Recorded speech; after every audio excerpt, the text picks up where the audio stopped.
Musique, Frédéric Huttman.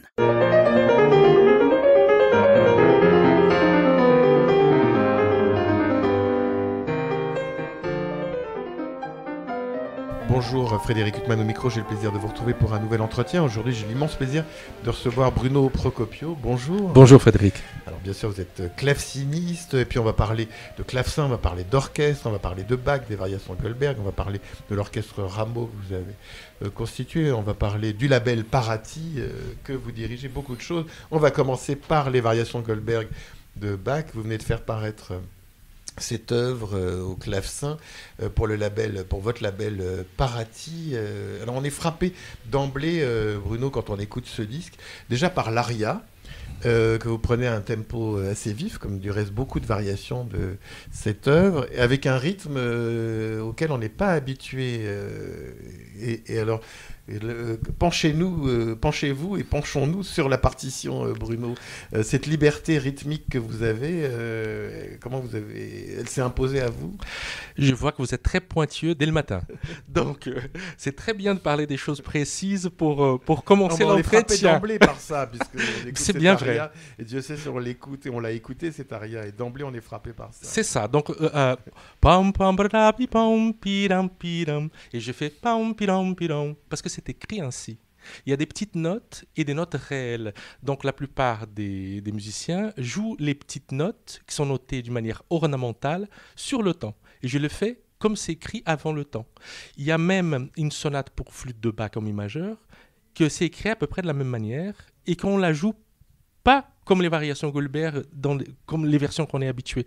Donc j'ai tout simplement essayé de regarder plus précisément ce qui était noté pour m'extirper d'une certaine tradition et me plonger vraiment dans la partition. Alors c'est une partition qui vous a toujours suivi, Bruno Procopio, ces variations Goldberg? Elle a toujours été dans l'armoire. Elle m'a toujours suivi. Et d'ailleurs, c'était le premier cadeau que j'ai reçu en arrivant en France, en 1994, pour mon anniversaire.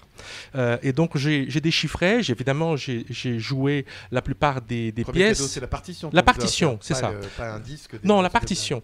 Et j'ai joué les œuvres les plus faciles au conservatoire pour les cours, mais j'ai jamais joué l'œuvre complète. C'était pendant la pandémie que j'ai décidé enfin de déchiffrer les peu de pièces que je connaissais pas du tout, que je n'avais pas jouées, et commencer à gravir les verrets, ça veut dire jouer le tout de bout à bout. C'est parce que là, du coup, on découvre une autre œuvre. Alors vous êtes venu en 94 en France, vous veniez du Brésil, vous êtes venu pour étudier en France? Oui, exactement. Donc j'ai connu Christophe Rousset justement à Paraty, dans la ville de Paraty où il avait un festival de musique ancienne. Et il m'a dit, je serais ravi de vous accueillir au sein de ma classe. Il faut quand même venir en France et faire le concours d'entrée au Conservatoire de Paris. Donc c'était à ce moment-là que je suis venu en France étudier, bien évidemment. Mais au Brésil, il y avait une école, parce qu'on connaît une grande école de piano brésilien. Il y a beaucoup d'Italiens qui sont venus à la fin du 19e, et puis on connaît le nombre de grands pianistes brésiliens. Mais au niveau du clavecin, il y avait une école aussi? Il n'y a pas vraiment une école, mais il y a des très bons professeurs, très peu. Certains qui ont étudié en Hollande avec Leonard, et certains qui ont étudié avec Kenneth Gilbert, qui était le cas de mon prof, Marcelo Fagerland, qui habite à Rio. Et donc, du coup, j'ai eu la chance d'être dans le lieu où il fallait. Parce que le Brésil étant le pays qu'on connaît, la taille, et si on se retrouve dans un endroit où il n'y a pas de musique, peut-être le conservatoire le plus proche se trouve à 2000 km. Alors on parle des variations Goldberg, je me disais en préparant cet entretien, Bruno Procopio, c'est quand même extraordinaire avec ces variations Goldberg, une œuvre écrite pour le clavecin, c'est que quand même celui qui a popularisé cette œuvre au plus haut point, c'est un pianiste, Glenn Gould, qui a laissé une empreinte incroyable sur cette œuvre, même si depuis il y a des centaines d'interprètes qui ont joué ce chef-d'œuvre absolu. C'est quand même paradoxal, non, que ce soit un pianiste qui a imposé cette œuvre? C'est peut-être le disque de référence, tout disque de musique classique confondu, hein, que ce soit sa première version des années 50 ou la deuxième en stéréo, 81, au 80 et quelques, un ou deux. J'aime beaucoup plus la première, mais en tout cas, évidemment, tout le monde a ça en tête. Et tout le monde est en quelque part influencé par cette version. Et justement, je voulus, je disais, extirper de cette tradition, j'ai voulu vraiment regarder la partition, surtout pour les tempi des œuvres, et comprendre ce qui était derrière, comme on fait avec n'importe quelle autre pièce de musique baroque, parce que ce n'est pas forcément indiqué un tempo. Il faut voir dans quel numéro de mesure se trouve. Est-ce que c'est une pièce qui s'apparente à une gigue, à une courante, est-ce que ou une allemande, enfin. Donc j'ai voulu comprendre ce que la partition disait, et j'ai trouvé que d'autres tempi étaient envisageables. Est-ce que pour vous, il y a un autre chef-d'œuvre pour clavecin qu'on peut mettre sur le même plan que les variations de Goldberg, qui est quand même un des plus grands chefs-d'œuvre de toute la musique occidentale de tous les temps? Est-ce que alors, les pianistes, ils ont l'équivalent chez Beethoven, les variations de Diabelli, ou d'autres chefs-d'œuvre de même amplitude, mais chez les clavecinistes je dirais que cette œuvre-là, elle est peut-être le sommet pour tous les claviers confondus et en toute époque. Parce que quand on pense aux fameuses variations de Diabelli ou la sonate en si de Liszt, ce sont des œuvres qui durent quoi, 40 minutes, 45 minutes. Les variations de Diabelli, quand même près d'une heure. C'est presque aussi long que les variations de Goldberg. Presque. Mais les Goldberg restent tout de même un monument aussi en termes de temps. Donc, du coup, bien évidemment, il n'y a pas d'autre équivalent. Je dirais que les partitas de Bach, ce sont des œuvres tout aussi difficiles. Mais le clavier bien tempéré, c'est un monument. Mais ce sont aussi des œuvres courtes et on ne joue jamais le cycle. Mais si on pense bien, est-ce qu'ils ont joué aussi les variations de Goldberg en entier? Peut-être aussi. Certes, la composition, elle existe au sein d'un recueil. Néanmoins, ou peut-être, ce sont des œuvres isolées qui ont joué comme ça. C'est une œuvre que vous avez travaillée avec vos maîtres. Vous parliez de Christophe Rousset, Bruno Procopio. Vous avez eu d'autres maîtres, bien sûr. Vous avez travaillé ces variations de Goldberg avec eux? J'ai travaillé surtout avec Pierre Antaille, qui était, comme Christophe Rousset, mon professeur pendant des longues années. Donc, comme Pierre, lui, il a enregistré 2 fois, comme Glenn Gould. Donc, du coup, j'ai beaucoup vu avec lui. Je l'ai vu jouer aussi plusieurs fois dans un cadre privé. Votre vision, en même temps, est très éloignée de la sienne. Oui. C'est très éloigné. On s'est parlé. Après, il m'a appelé pour me dire qu'il trouvait aussi intéressant certaines réflexions qu'on a eues et qu'il a fait aussi réfléchir sur certains tempi parce que justement, je pense d'une manière globale qu'on finit par faire des tempi un peu similaires, que ce soit les pianistes ou les clavecinistes. Comme nous, les clavecinistes, on est soi-disant spécialisés dans l'historiquement informé, on devrait aller plus loin. Et donc, j'ai dit à Pierre que, justement, il y avait certaines pièces qui n'avaient pas de point d'orgue à la fin, et certaines, oui. Et je pensais, peut-être j'ai complètement tort, mais en tout cas, il me semblait que certaines pièces pouvaient être enchaînées, et par le fait d'être enchaînées, on pouvait avoir des tempi similaires. Donc, on se retrouvait dans la pièce d'après, à peu près avec le même débit, le même tempi, mais on ne le fait pas comme ça, parce que si on prend les pièces isolées, peut-être on a envie de faire autrement. Donc je me suis aussi imposé une vision d'ensemble qui était... là, du coup, ça apportait autre chose. Justement, on parle de tempi. Toutes ces variations, il n'y en a pas une qui ne soit pas géniale, mais parmi toutes ces variations géniales, il y a des sommets émotionnels, notamment la 25e variation. Et justement, là aussi, on est habitué à un tempo beaucoup plus lent, une sorte de contemplation profonde. On se retourne sur soi-même quand on l'écoute au concert ou au disque. Et vous avez adopté un tempo beaucoup plus vif. Oui, en fait, c'est pas plus vif. C'est parce que quand on regarde la partition, si mes souvenirs sont bons, c'est marqué 3-4, 3 noirs. Néanmoins, il y a plein de notes. Mais ces notes-là, elles sont ornementales. Et donc, normalement, quand on voit une barre des mesures, le temps, il doit être lent. Donc, 1, 2. Néanmoins, s'il y a beaucoup de notes, ces notes qui se trouvent entre un tempo et un autre, elles sont une espèce de variation, d'embellissement ornemental. Donc, tout simplement, j'ai pris les notes comme elles sont, ornementales. Donc, le débit de la noire est lent. Néanmoins, ce qui dégage est une mélodie vite. Alors Bruno Procopio va un temps se détourner des variations Goldberg. Vous avez créé en 2007 le label Parati. Il y a déjà des dizaines et des dizaines de disques fameux qui sont parus pour ce label. Alors ce que je trouve déjà formidable, c'est que vous pourriez vous dire je suis claveciniste, je ne veux pas laisser la place à d'autres confrères. Bien au contraire. Et alors vous avez dans votre label certains des très grands clavecinistes de notre époque, comme Liliane Gordis, Kenneth Weiss... et j'en oublie. Benoît Babel. Voilà, c'est loyal de votre part. Vous auriez pu Olivier Spilmon. Voilà, vous auriez pu vous dire je laisse pas la place aux autres et je veux rester le claveciniste de mon label. Non. Le label, quand je l'ai créé au départ, évidemment, c'était pour l'autoproduction. Parce que je venais de faire le concours bac, donc j'avais les partitas en main. J'avais proposé ça à un label, enfin à plusieurs. Ils m'ont dit ben non, mais qui êtes-vous, malheureux, vouloir encore au conservatoire enregistrer les partitas non, calmez-vous. Bon, donc hélas, je ne me suis pas calmé. Donc à l'époque, il y avait une aide qui s'appelait l'IRMA. Donc il y avait un cours, c'était monter votre label. C'était un peu à la mode à l'époque. Donc j'ai monté le label, mais j'ai compris, j'ai déchanté très rapidement. J'avais compris que faire un label que pour moi était juste pas possible. Avoir une distribution, avoir une entreprise qui fonctionne, je devrais avoir plus de disques. Je ne peux pas enregistrer plus d'un disque par an ou un disque tous les 2 ans. Étant donné l'effort musical que ça demande, mais aussi financier. Donc tout de suite, j'étais pas contraint, mais j'ai compris que pour être libre, je devrais avoir une vraie entreprise. Donc dès le départ, donc, le label était ouvert à tout le monde. Personne ne m'a demandé, parmi mes collègues clavecinistes, d'enregistrer chez Parati. Liliane Gordis était la première. Donc en fait, avec un disque Scarlatti. Avec un disque Scarlatti. Donc depuis, plusieurs clavecinistes me demandent, même mon ancien professeur, Kenneth Weiss, pour l'art de la fugue. Donc vous voyez, donc, il y avait une espèce peut-être de gêne de leur part. Pas de ma part. Moi quand je suis au sein du label, mon objectif, c'est porter à bien leur projet. Et c'est quelque chose que j'adore faire.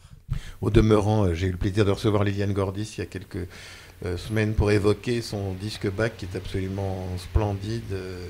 C'est vrai. Dans lequel elle a suivi un chemin inverse de celui que vous suivez avec l'intégrale des variations Goldberg, c'est-à-dire qu'elle a puisé dans les œuvres de Bach qu'elle adorait, certaines œuvres sans constituer un recueil. Oui. Donc il y a une partita, il y a une suite française, enfin c'est un... Elle a raison.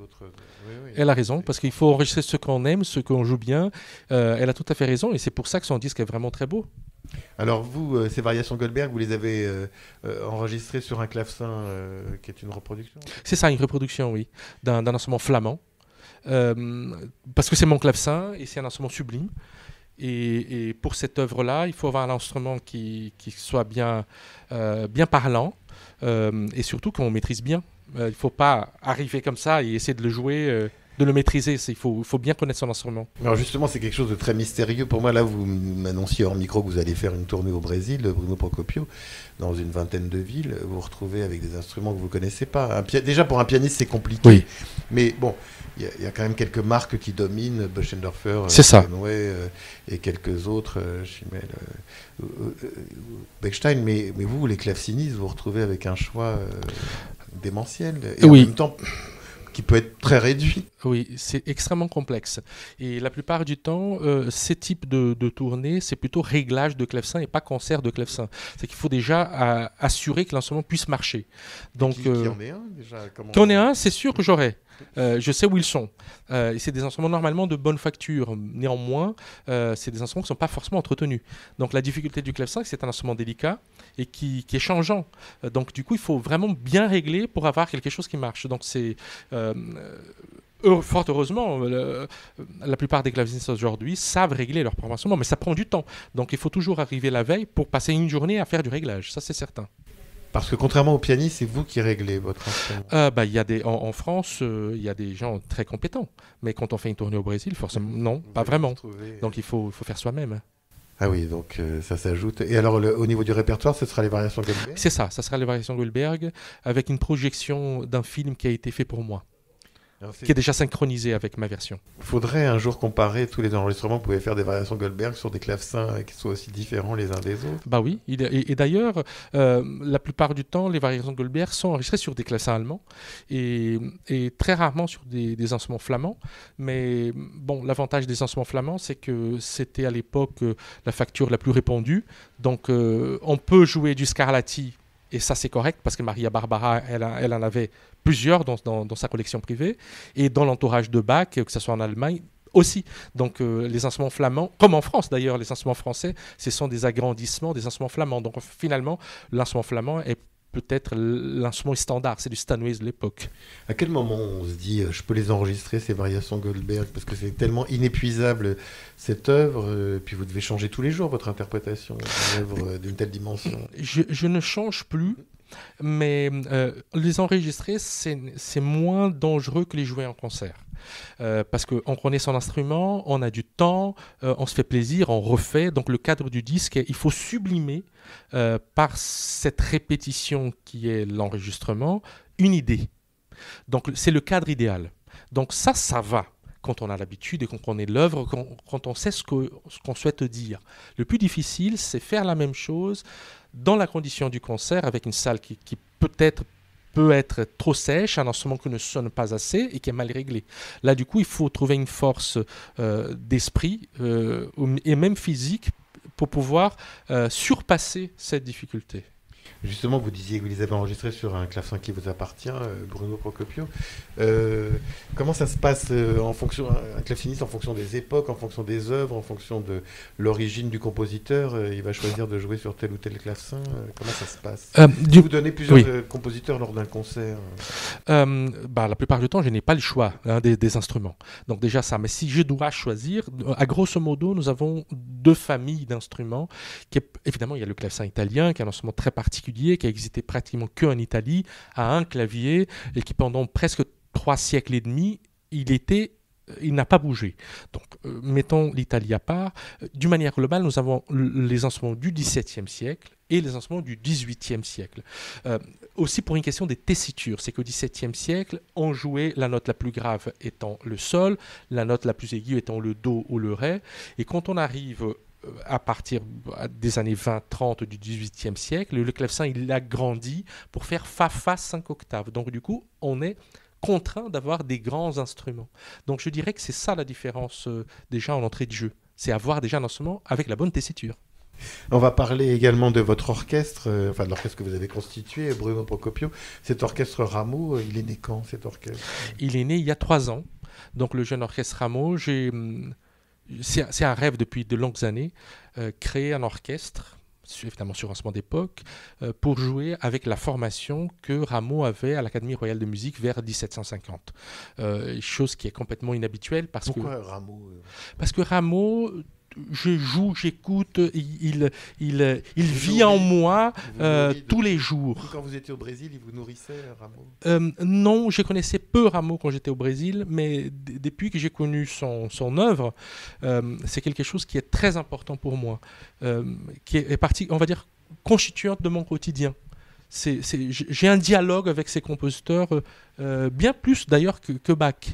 Donc pour moi, était très important de me lancer dans un projet où je pouvais embrasser Rameau, mais embrasser Rameau avec plusieurs choses qui m'appartient.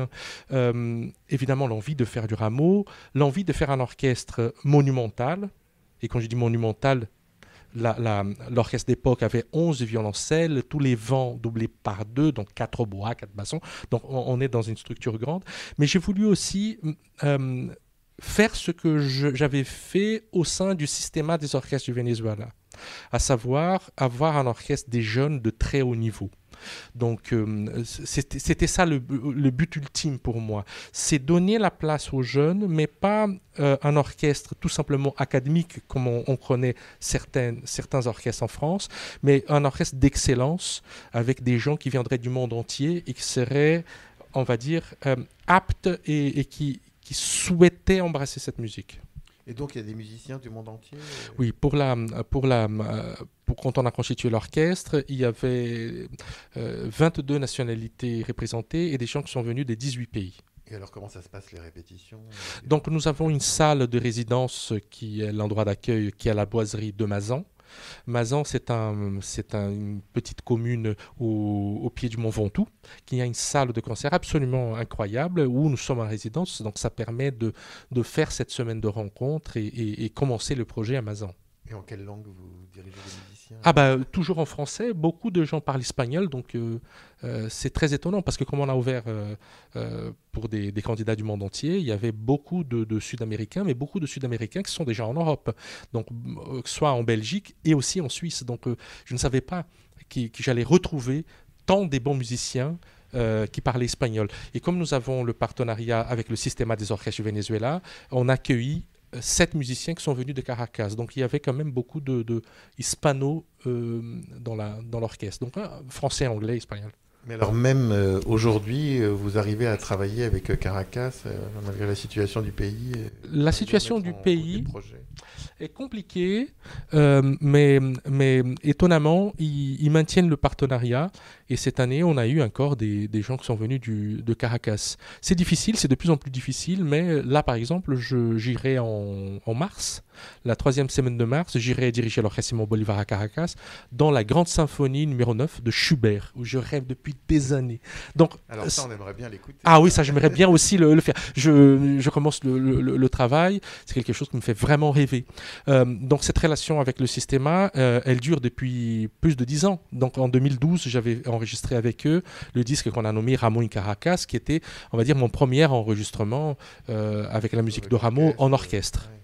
Et alors, cette 9e de Schubert, alors là, vous m'intriguez, parce que c'est un chef-d'œuvre aussi absolu. Et c'est quoi, c'est un rêve d'enfant? Ah, ça, c'est vraiment un rêve d'enfant. Ça me fait vraiment rêver. Et comme les Goldberg, je pense au tempi, je pense au côté populaire de l'œuvre.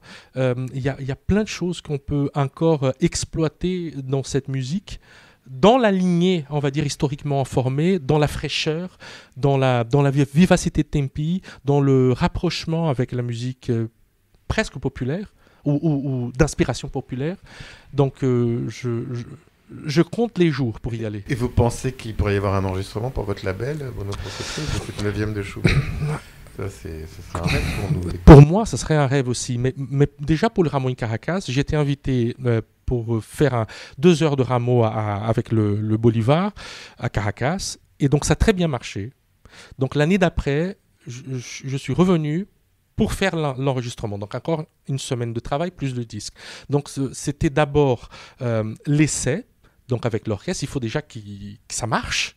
Donc, je saurai à la fin mars si la patte de cet orchestre, qui est une patte particulière, ils sont forts, ils ont de la verve, il y a de l'urgence dans cette interprétation, il y a une vocalité particulière dans cet orchestre. Donc il faut déjà voir, est-ce que ça va marcher? Est-ce qu'ils vont aimer cette musique? Est-ce qu'ils vont aimer ce que je vais leur proposer? Si c'est le cas, il faut peut-être revenir l'année d'après pour faire l'enregistrement. Il faut faire mollo les choses. Cette 9e symphonie de Schubert, c'est une œuvre sur laquelle beaucoup de grands chefs ont laissé une empreinte, de Joseph Krips à bien d'autres chefs. Il y en a beaucoup. Et ça, vous les mettez de côté, vous les écoutez pas justement pour vous replonger dans la partition? Là, je commence à me plonger véritablement dans la partition, mais je me suis déjà plongé dans le cadre du disque. Et je suis souvent mécontent. Et souvent mécontent un peu pour les mêmes raisons qu'est-ce qui me caractérise, c'est que peut-être l'envie de faire certains tempi plus vite et pour pouvoir faire certains tempi plus vite, il faut alléger d'autres choses parce que le but, ce n'est pas d'aller vite, c'est d'avoir une vocalité peut-être plus fluide et trouver d'autres points d'appui qui sont moins marqués. Donc j'ai l'impression qu'il y a beaucoup d'enregistrements qui sont datés pour cette 9e.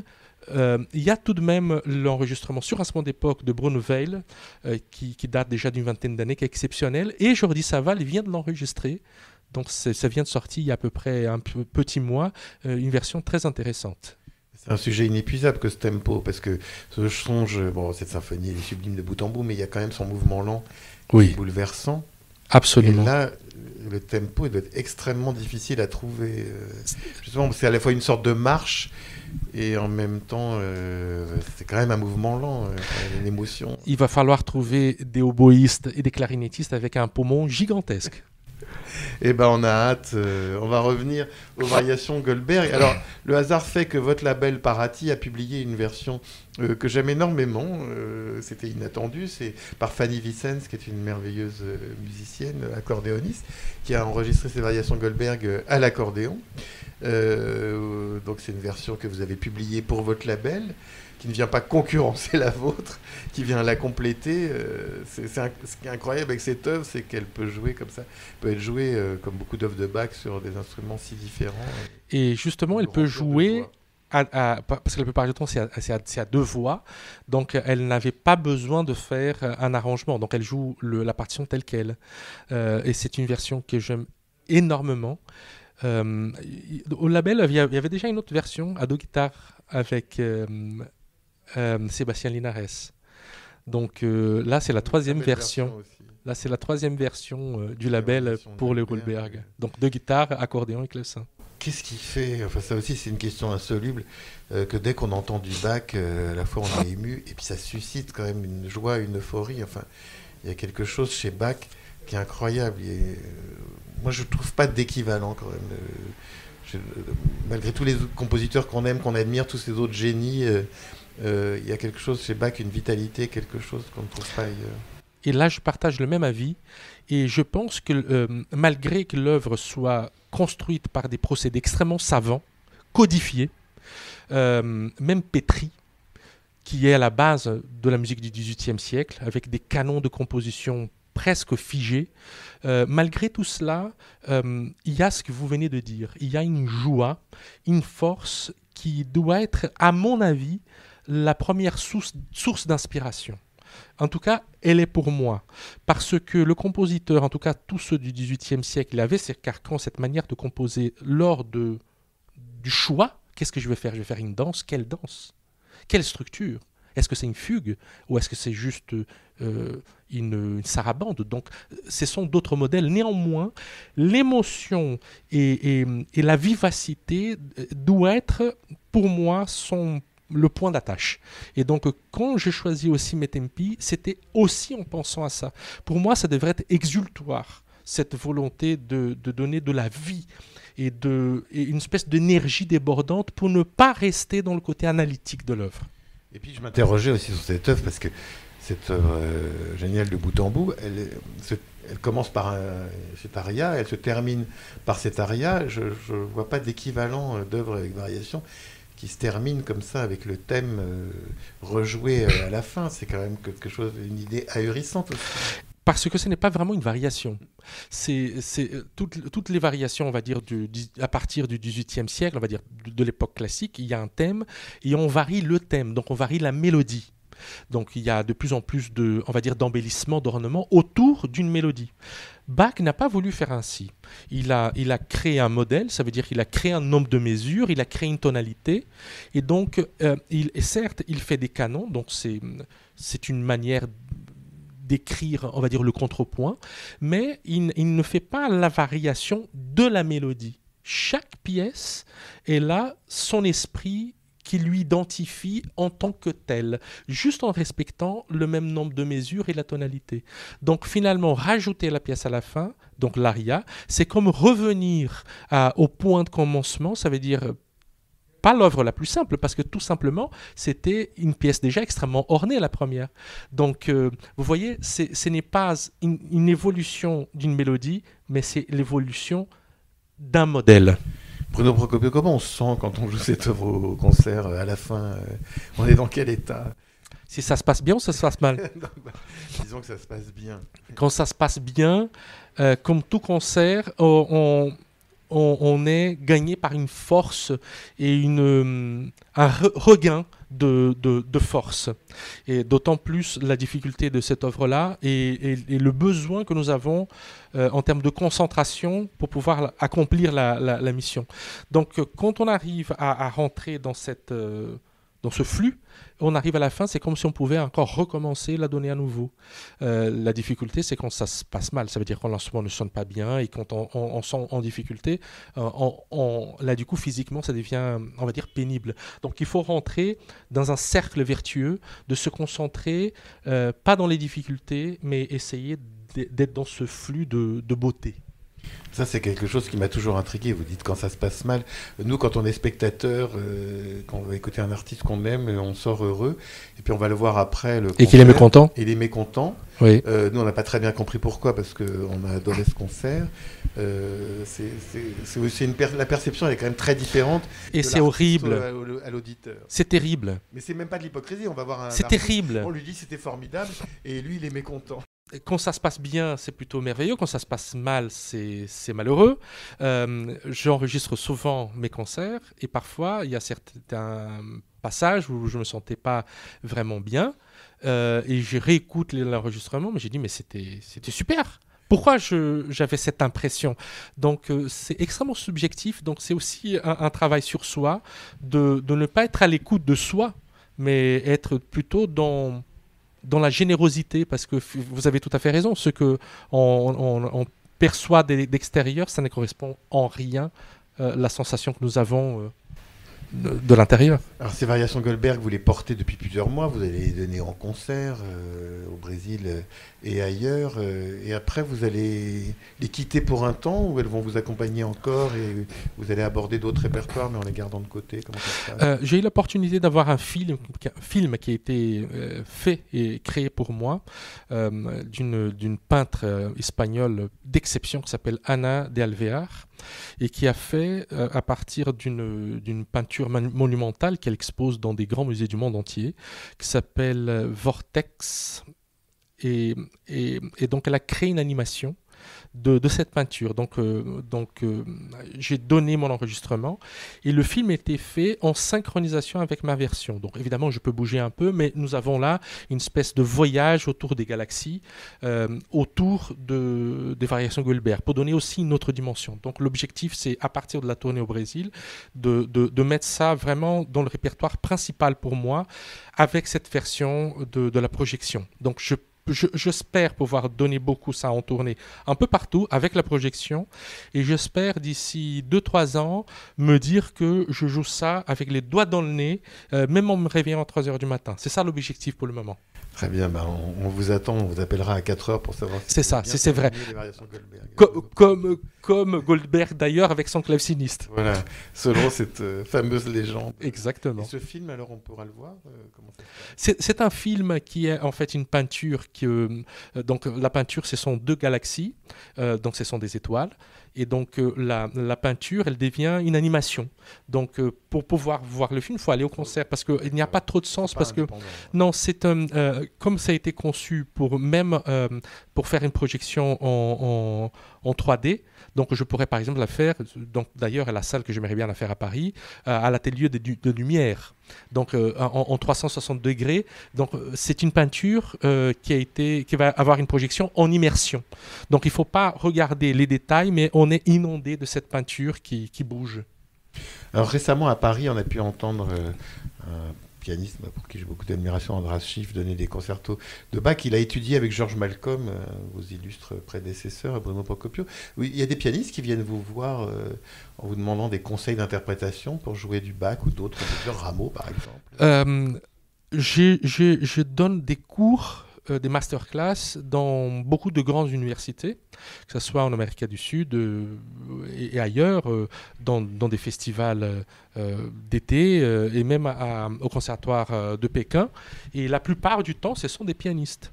Et ce que j'adore faire justement, je trouve ça très intéressant de pouvoir parler de musique baroque au piano. Je trouve ça beaucoup plus satisfaisant même que donner des cours à des clavecinistes. Donc je fais ça régulièrement, plusieurs fois par an, dans le cadre de masterclass. Donc après la version de guitare, la version accordéon, la version clavecin, le label Parati va faire paraître peut-être une version au piano de ces variations Goldberg. Pourquoi pas? D'ailleurs, nous avons beaucoup de bons pianistes. Et d'ailleurs, Laurent Cabasso, j'allais citer, avec les Toccata de Bach. Oui. Donc, beau disque. Très très beau disque. Donc il n'y a pas de raison. Donc la musique, elle doit être comprise, ça doit être vivant, et l'instrument est, je dirais, je ne dirais pas que c'est sans importance. Pour un claveciniste, un bon clavecin, il y a beaucoup d'importance, mais on peut jouer. Il faut sortir, je pense, de ce carcan instrument, même quand on joue des instruments d'époque, même quand on a une démarche historiquement formée. Il ne faut pas se limiter à ça, il faut s'atteler au langage. Mais qu'est-ce qui fait d'ailleurs que Bach il peut être joué comme ça sur des instruments même pour lesquels sa musique n'était pas destinée si on écoute une sonate de Beethoven au piano ou du Chopin ou d'autres compositeurs et qu'on les entend à d'autres instruments, on ne va pas avoir le même bonheur et puis il y a quelque chose qui ne va pas fonctionner, alors que Bach ça fonctionne toujours. Qu'est-ce qui fait que Bach ça fonctionne toujours? À l'époque de Bach, et particulièrement dans l'entourage germanique de Bach, on n'était pas claveciniste, on était claviériste. Donc on jouait du clavecin, du clavicorde, de l'orgue bien entendu, et du pianoforte naissant. Donc ce concept de clavecin, il existe pour les variations de Goldberg, parce qu'il demande là 2 claviers, mais après, pour les auteurs, bon, certes, on sait que ça a été fait la plupart du temps pour le clavecin et certaines pour l'orgue, mais néanmoins, il y avait une volonté d'écrire pour le clavier. Pour Beethoven, je ne partage pas votre avis, vous voyez, parce que déjà chez Beethoven, il y a eu, on va dire, l'agrandissement du pianoforte. En 10-15 ans, on a passé du 5 octaves presque au piano moderne. C'était une évolution qui s'est faite à la période de Beethoven extrêmement vite. Et Chopin, il jouait quasiment sur le piano moderne. Les rares avaient... Mais si vous écoutez une œuvre de Beethoven ou Chopin pour un autre instrument qu'un instrument à clavier, c'est... Ah, bien sûr. Vous avez tout à fait raison. Mais non, je... mais je veux bien discuter. Non, mais vous avez raison. Ça me plaît beaucoup. Mais parce que je pensais aux différents types de pianos. Je parle pas seulement clavier. Je pense que Bach, il peut être joué sur n'importe quel instrument. Quand on entend un accordéoniste dans le métro jouer une œuvre de Bach, on va avoir du plaisir qu'on n'aura pas forcément avec un autre compositeur. Vous avez raison. Peut-être, par ce fait-là, peut-être qu'il pensait une musique qui était adaptable, et aussi par le fait que c'est une musique qui est faite pour des instruments dont la tessiture était assez petite. Hein, un grand clavecin, il fait quand même grand maximum 5 octaves, voire 4,5.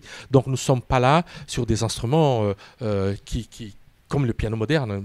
Donc du coup, quand on va vers le 19e siècle, c'est très compliqué de faire des arrangements sur... des pièces qui peuvent faire 6 octaves et demi, 7 octaves, vous voyez. Donc peut-être la musique de Bach, elle a cette facilité due à la tessiture. En tout cas, en attendant d'écouter les autres enregistrements des variations Goldberg apparaître pour votre label, avec plaisir, Bruno Procopio, on sera très heureux d'écouter, de réécouter votre enregistrement des variations Goldberg qui vient de paraître pour ce label. Et il me reste à vous remercier infiniment d'avoir été mon invité. C'est moi qui vous remercie, je suis heureux d'être là. Pour illustrer cet entretien avec le claveciniste Bruno Procopio, je vous propose de l'écouter interpréter l'aria suivi de quelques variations des variations Goldberg de Jean-Sébastien Bach. Je vous en souhaite une très belle écoute. Bonne fin de soirée sur RCJ.